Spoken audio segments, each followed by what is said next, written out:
얼마 전에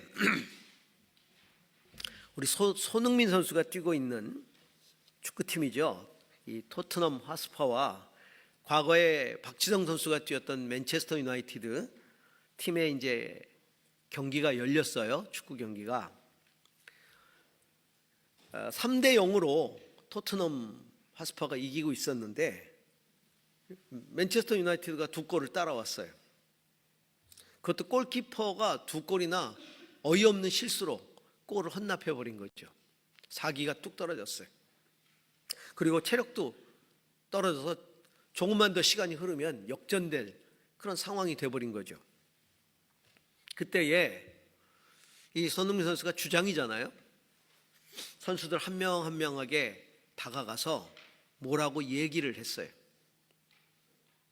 근데 선수들이 갑자기 그 얘기를 듣더니 다시 힘을 내기 시작하고,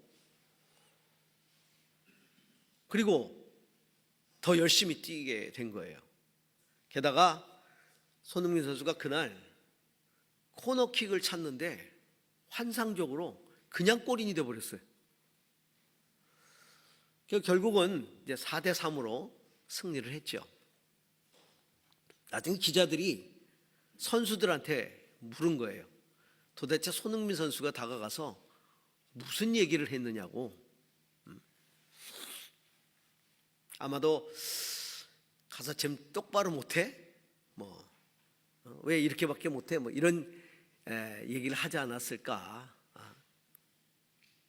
그래서 생각했는데 선수들이 대답을 하는 거예요.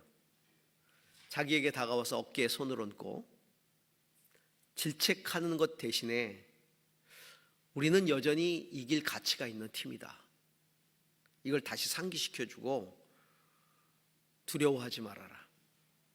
힘을 내라. 우리는 이길 수 있다. 그래서 두려움을 결단력으로 바꿨다는 거죠. 그리고 우리가 뭘 해야 되는지를 말하기보다는 우리에게 할 수 있다는 믿음을 심어주었다는 거예요.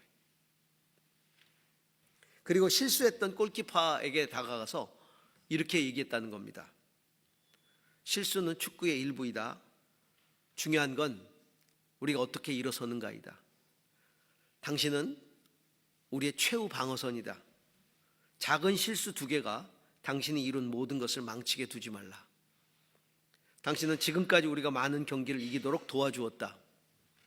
이제는 내가 당신을 돕도록 믿어달라. 와. 그래서 이 골키퍼는 나중에 이런 얘기를 합니다. 손흥민 선수가 아니었으면 나는 절망하고 무너졌을 것이다. 그는 단순히 우리 팀 주장이 아니라 우리 팀의 기둥이다. 이런 얘기를 했어요. 참 자랑스럽고 마음이 웅장해집니다. 여러분, 진정한 리더는 팀원들을 질책하고 책임을 묻기 전에 격려하고 위로하고 믿음을 줘서 소망을 갖게 만드는, 진정한 리더는 절망을 소망으로 바꾸는 사람이. 예수님이 리더로 오셨어요. 이 땅에 우리의 왕으로 오셨어요. 우리에게 소망을 주시기 위해서. 그래서 오셔서 특별히 무너진 사람들, 절망하는 사람들, 거절당한 사람들, 눌린 사람들, 그들을 살리셨고 일으키셨고 용기를 주셨고 소망을 갖게 하셨고,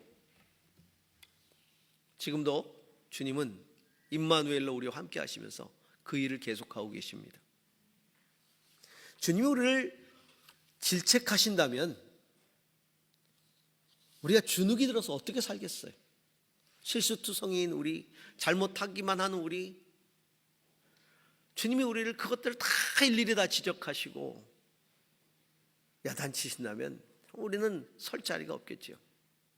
그런데 주님은 여전히 우리를 격려하시고 여전히 우리가 승리할 수 있는 가치가 있다고 계속해서 용기를 불어넣어 주시죠.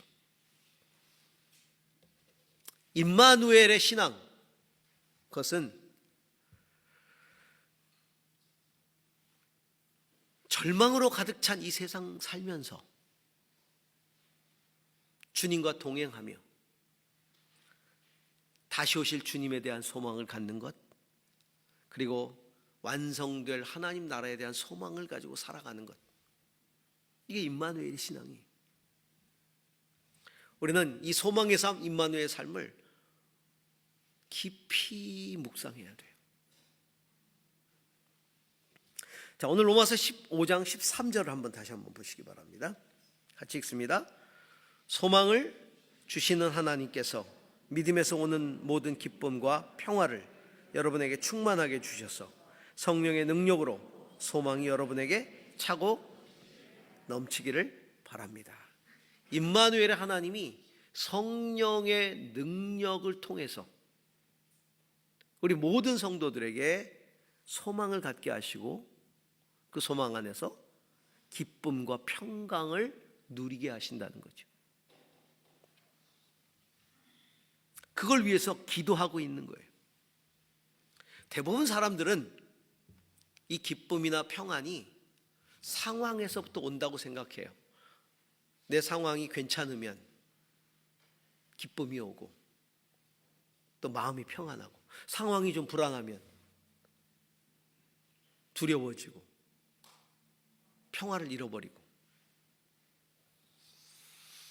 근데 여러분, 우리가 인생을 쭉 살아오면서 경험하면서 느끼는 건 이 상황이 가져다주는 기쁨이나 평화라는 게 과연 얼마나 갑니까? 상황이라는 게 수시로 바뀌잖아요. 그리고 그 상황 속에서 누리게 되는 기쁨이 그렇게 오래 갑니까? 처음엔 좀 기쁘지만 그렇게 오래 가질 않아요. 또 다른 상황이 오면서 기쁨이 사라지고요, 평화도 사라지고, 수시로.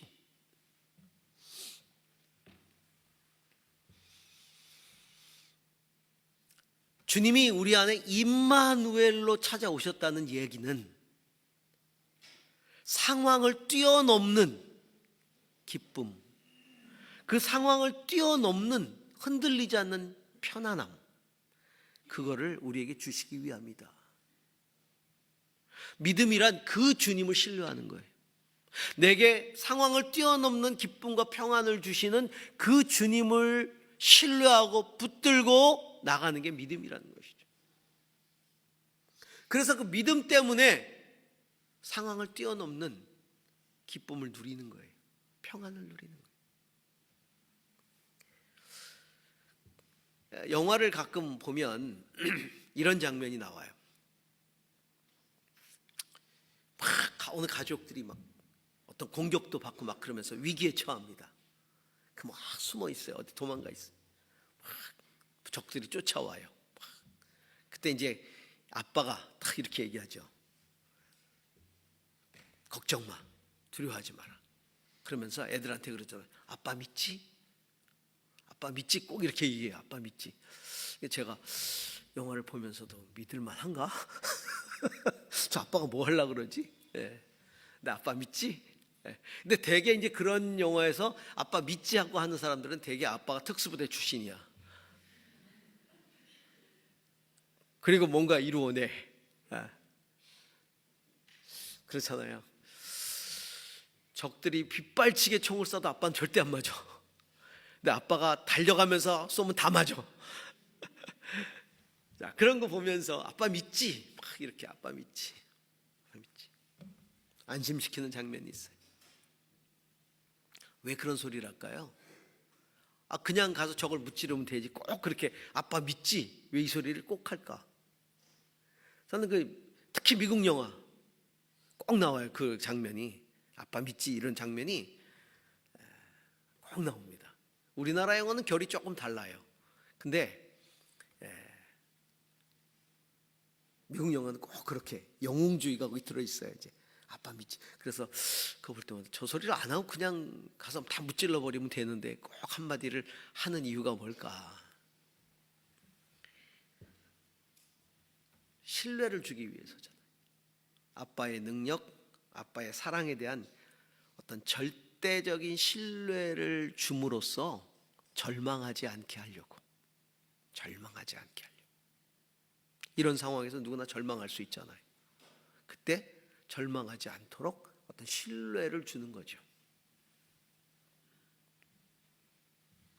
여러분, 소망이라는 건 임마누엘의 하나님에 대한 절대적 신뢰로부터 나오는 거예요. 임마누엘이 뭐예요? 지금 나와 함께 하신 하나님이잖아요.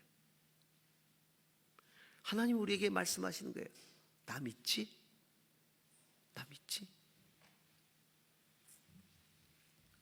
그런데 그런 절대적인 신뢰가 어디서부터 올까요? 성령의 능력을 통해서 오는 거예요. 성령의 능력이 아니면 우리는 상황에 붙들릴 수밖에 없어요. 누구나 다 절망하잖아요. 두려워하잖아요. 눈에 보이니까. 근데 성령의 능력에 사로잡히면 하나님이 보인다니까요. 하나님을 신뢰하게 돼. 하나님에 대한 절대 신뢰를 주시는 분이 성령의 능력이에요. 왜냐하면 성령은 하나님의 영이시기 때문에 하나님의 마음을 우리에게 깨닫게 하시죠. 그분은 보혜사라 그랬어요. 우리 곁에 계시도록 보냄받은 분이에요. 그 보혜사께서 당신의 능력으로 우리에게 역사하셔서 하나님을 절대적으로 신뢰하게 하시는 것이죠. 자, 요한복음 14장 16절에서 18절을 같이 한번 읽겠습니다. 내가 아버지께 구하겠다. 그리하면 아버지께서 다른 보혜사를 너에게 보내셔서 영원히 너희와 함께 계시게 할 것이다. 그는 진리의 영이시다. 세상은 그를 보지도 못하고 알지도 못하므로 그를 맞아들일 수가 없다. 그러나 너희는 그를 안다. 그것은 그가 너희와 함께 계시고 또 너희 안에 계실 것이기 때문이다.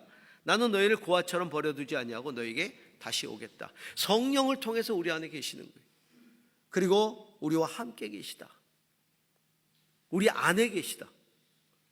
성령은 보혜사예요. 보호하시고 은혜 주시는 스승, 보혜사. 우리 곁에 계시도록 보냄받은 분, 헬퍼예요.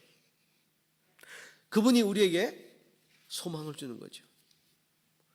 사도 바울이 빌립보 감옥에 갇혔어요. 매를 맞고, 그것도 매를 맞고 감옥에 갇혔어요. 바울과 실라가. 그때 사도 바울이 그 감옥 속에서 얼마나 두렵겠습니까? 그런데 그 감옥 속에서 찬송을 부릅니다.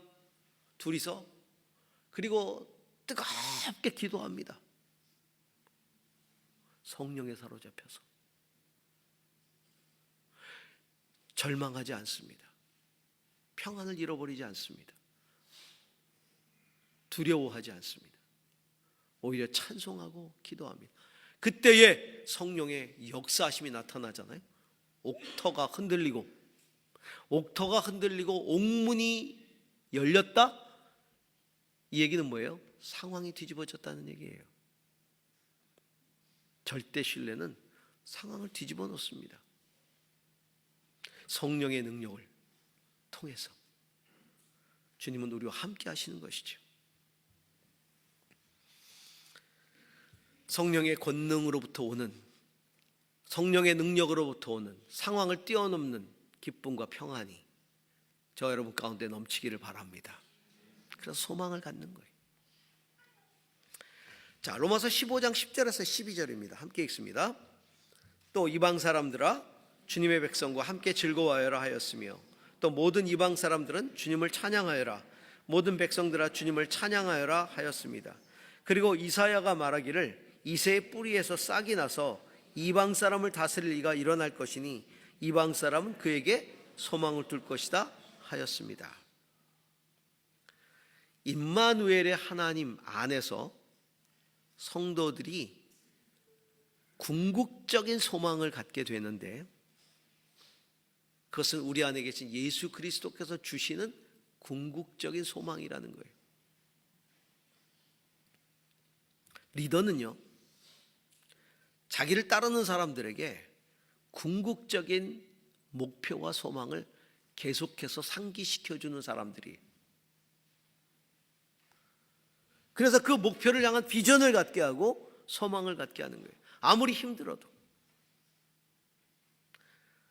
가나안 정탐꾼들 돌아와서 그 가나안 땅에서 있었던 일들, 그 상황들을 팩트를 그대로 보고하잖아요. 거인이 있고 네피림의 후손들이 있고 우리는 그들에 비하면 메뚜기라고. 여러분 팩트예요, 팩트. 그런데 모든 백성들을 절망하게 만들잖아요. 불평하고 돌아가자 그러고. 여호수아와 갈렙이 하나님이 약속하시지 않았느냐? 하나님 마음에 우리가 합하다면 그들은 우리의 밥이다. 다른 거예요. 상황을 보는 눈이 다른 거예요. 여호수아와 갈렙이 봤던 것은 하나님이 주셨던 궁극적인 비전, 목표였어요. 하나님의 약속이었어요. 우리 안에 임마누엘로 오시는 예수님은 우리에게 소망을 주시는 분이신데 당신의 소망을 우리에게 불어넣으시는 거예요. 당신의 소망, 궁극적인 소망. 오늘 우리가 읽은 로마서에 나오는 이 말씀은 예수 그리스도께서 가지시는 궁극적인 소망이에요. 자, 이방 사람들아, 주님의 백성과 함께 즐거워하여라. 너희도 이제 주님의 백성이 될 수 있다는 겁니다. 모든 이방 사람들은 주님을 찬양하여라. 모든 백성들아 주님을 찬양하여라. 그러면서 이사야 선지자의 말을 인용하면서 이새의 뿌리에서 나오는 왕, 그게 누구예요? 예수 그리스도. 그분이 싹처럼 일어나서 그분이 이방 사람을 다스리리라. 그가 일어날 것이니 이방 사람들이 모두 그에게 소망을 두리라. 예수 그리스도에게 소망을 두게 되리라. 온 민족들이. 이게 예수 그리스도께서 가지신 소망이. 예수님의 소망은 모든 민족이 예수 그리스도를 믿고 예수 그리스도께 소망을 두고 만군의 하나님을 찬양하고 예배하는 것, 이게 예수님이 가지셨던 소망이고 이 땅에 오셔서 임마누엘로 오셔서 예수님이 행하셨던 일이에요. 그 일을 위해서 주님이 오신 거잖아요. 모든 민족들이 다 예수 그리스도를 믿고 예수 그리스도를 통해서 하나님 앞에 예배하고 찬양하게 된 거예요. 그것은 오래전에 아브라함을 선택할 때 하나님이 약속하셨던 너로 말미암아 모든 민족이 복을 받게 될 것이다 라는 그 복이었고, 또한 모세를 데리고 시내산에서 언약을 맺으시면서 너희가 제사장 나라가 될 것이다. 너희가 나에게 제사하고 다른 모든 민족들로 말미암아 제사하게 할 제사장 나라가 되게 할 것이다. 그렇게 될 것에 대한 소망이죠. 이 예수 그리스도를 통해서 이루어지는 것이다.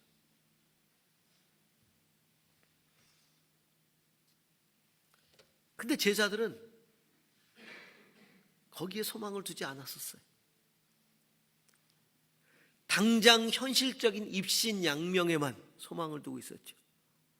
예수님이 예루살렘으로 죽으러 올라가실 때 그 옆에서 주여 예루살렘에 올라가시면, 그래서 왕이 되시면 저를 왼쪽에 혹은 오른쪽에 제일 높은 자리에 앉혀주세요. 죽으러 가시는데, 그리고 심지어는 어머니까지 동원해가지고 엄마가 로비를 하잖아요. 올라가시면 우리 아들을 제일 높은 자리에 앉혀주세요. 그런 제자들에게 예수님 뭐라고 말씀하세요?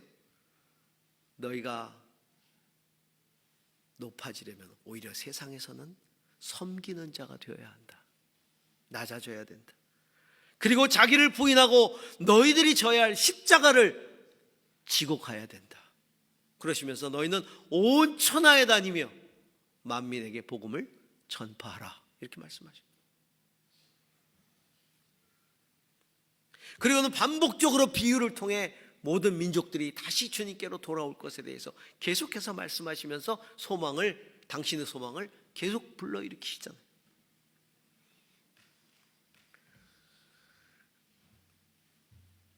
제가 이렇게 보니까 이 손흥민 선수가 뛰었던 이 팀이 그 우승컵을 한 번도 들어 올리지 못했대요. 손흥민 선수의 꿈은 거기서 우승컵을 들어 올리고 은퇴하는 거야. 본인은 엄청 잘하는데 이 팀은 한 번도 우승을 해보지 못한, 그 우승에 대한 소망이 있는 거죠. 그 선수들이 패배를 두려워했을 때 우리는 반드시 우승컵을 들어 올려야 된다라고 하는 걸 계속해서 이야기했다는 거죠. 소망을 상기시켜 준 거예요. 이 악물고 이제 뛴 거죠. 이번에 제가 30번째 국내 주빌리 발족식에 다녀왔어요. 국내 주빌리가 30개가 있는데 이번에 이제 30번째 안성에서 주빌리가 발족을 했어요. 해외에 20개가 있거든요. 이번에 30번째 주빌리는 해외까지 합치면 딱 50번째 주빌리가 되는 거예요. 근데 우리가 주빌리가 희년이잖아요. 희년이 50년째가 희년이잖아요. 50이라는 숫자가 어떻게 딱 들어맞았어요. 그러다 보니까 의미 있고 정말 뜨겁게 발족식을 했는데, 제가 이제 국내 주빌리 협의회 대표를 맡고 있기 때문에 국내 주빌리가 발족이 될 때마다 이제 가서 순서를 맡아요. 환영 메시지를 하는데, 근데 이제 그 교회가 주빌리를 하는 교회들을 우리가 거점 교회라고 하잖아요. 그 지역에. 그 거점 교회로 이제 우리 교회가 거점 교회로서 주빌리 통일 구국기도를 하겠습니다라고 헌신하게 되는 그런 이제 목사님들을 만나서 이제 이야기를 나누게 되면 공통점이 있어요. 왜 주빌리를 하게 됐는가? 이들 마음속에 불일 듯한 소망이 일어났다는 거죠. 복음 통일과 민족 복음화를 향한 불일 듯한 소망이 다 일어났다는 거예요. 그리고 대부분의 분들이 하는 말이 정말 하나님이 원하시는 일들을 사역에 있어서 뭔가 빠진 퍼즐이 있다고 생각했는데 그 퍼즐이 바로 민족 복음화와 민족 통일이라는 그 퍼즐이었다. 이제야 그 퍼즐을 찾게 됐다. 그 불일 듯한 이 소망을 어찌할 수가 없었다는 거죠. 견딜 수 없을 정도로 하나님 불러일으키는. 항상 주빌리가 발족이 되면 그 바로 직전에 발족되던 주빌리 거점교회 대표가 와가지고 이렇게 깃발을, 주빌리 깃발을 인수인계해주는 그런 이제 의식이 있어요. 29번째 주빌리가 정읍주빌리입니다. 정읍주빌리. 정읍주빌리 목사님이 오셔서 격려사를 해주시고 그러면서 깃발을 이제 인계를 하시는데, 그 정읍주빌리 목사님이 격려사를 하시면서 이런 말씀을 하시더라고요. 그분 이제 은퇴가 얼마 남지 않았어요. 은퇴를 바라보면서 더 깊이 드는 생각이 있습니다. 내가 성도라면, 그리고 내가 그리스도의 제자라면 주님이 마음을 두시는데 내 마음을 두어야 하고, 주님이 하고자 하시는 일에 내가 쓰임받아야 된다는 생각. 이게 성도고 이게 제자라는 거예요. 이게 교회라는 거예요. 그러면서 이 통일 선교는 민족을 향한 주님의 소망이 분명하기 때문에 이것을 할 수밖에 없다. 그래서 이 사역에 함께하게 되었다. 이 이야기를 하시는 거예요. 나이가 들수록 은퇴를 앞두고 이제 은퇴할 나이가 되면서 세상을 돌아보고 사역을 돌아보면서 나는 정말 주님이 마음을 두신 곳에 내 마음을 두었는지, 주님이 하고자 하는 그 일에 내가 헌신을 했는지, 우리는 이것을 돌아보아야 한다는 것이죠. 주님의 소망을 품어야 된다.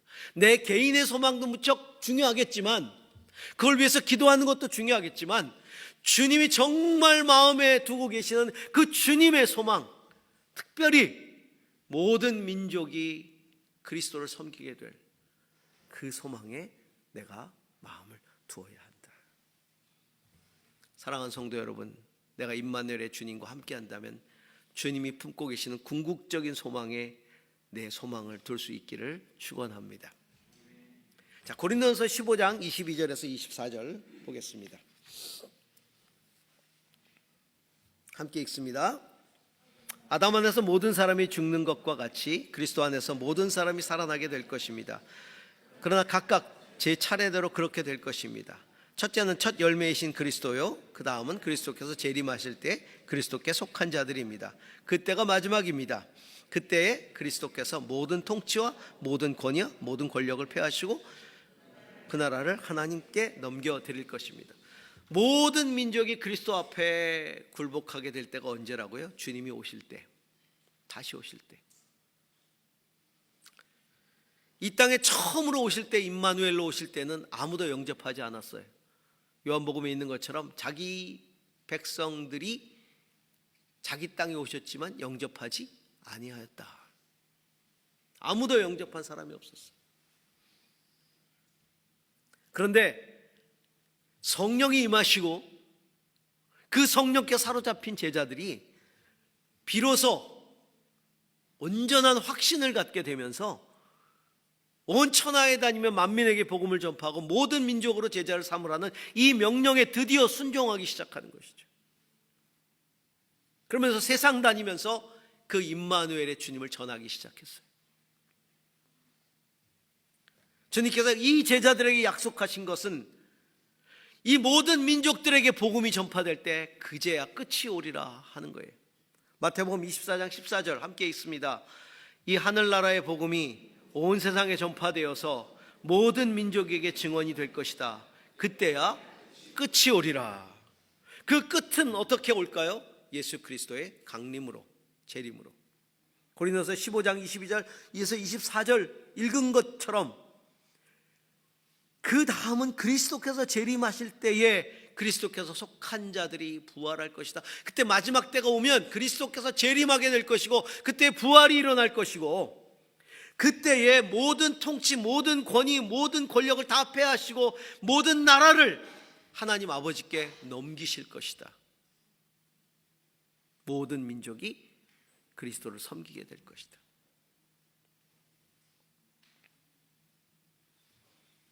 처음 인간으로 오셨을 때는 세상이 영접하지 않고 오히려 십자가에서 죽여버렸지만 주님 다시 오실 때 복음은 땅끝까지 전파될 것이고 그때 부활이 일어날 것이고 그때 모든 민족이 하나님께 드려져서 재림하시는 임마누엘 그리스도께서 세상을 다스리실 것이다. 사랑하는 성도 여러분, 우리는 처음 오셨던 임마누엘의 예수님을 믿는 사람들이에요. 그러므로 다시 오실 임마누엘의 예수 그리스도를 기대하는 사람입니다. 믿습니다. 그리고 모든 민족들이 주님께 드려질 수 있도록 복음을 전해야 할 것입니다. 하늘로 올라가시는 예수 그리스도를 바라보고 있던 제자들에게 주의 사자가 했던 말씀이 우리 귀에 쟁쟁하게 들려옵니다. 사도행전 1장 11절 말씀입니다. 갈릴리 사람들아 어찌하여 하늘을 쳐다보면서 서 있느냐? 너희를 떠나서 하늘로 올라가신 이 예수는 하늘로 올라가시는 것을 본 너희가 본 그대로 오실 것이다. 아멘. 아멘. 그래서 주님께 이렇게 간절히 기도해 봅니다. 지금 제 마음과 제 삶에 성령으로 동행하시는 주님, 다시 오실 것을 기대하고 기다립니다. 마라나타, 속히 오시옵소서. 기도하겠습니다.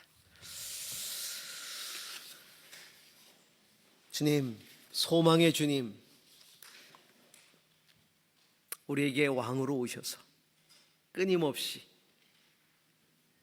우리를 격려하시고 위로하시고 당신의 소망으로 다시 세우시고 일으키시고 우리를 이끌어 가시는 주님을 찬양합니다. 하나님, 주님 안에서 소망을 갖되 상황을 뛰어넘는 기쁨과 평안이 우리 안에 있게 하여 주시고, 무엇보다도 주님이 가지고 계시는 궁극적인 소망에 나의 소망을 둘 수 있도록 인도하여 주옵소서. 그때까지 이 사명 감당케 하옵소서. 마라나타 속히 오시옵소서. 예수님 이름으로 기도합니다. 아멘.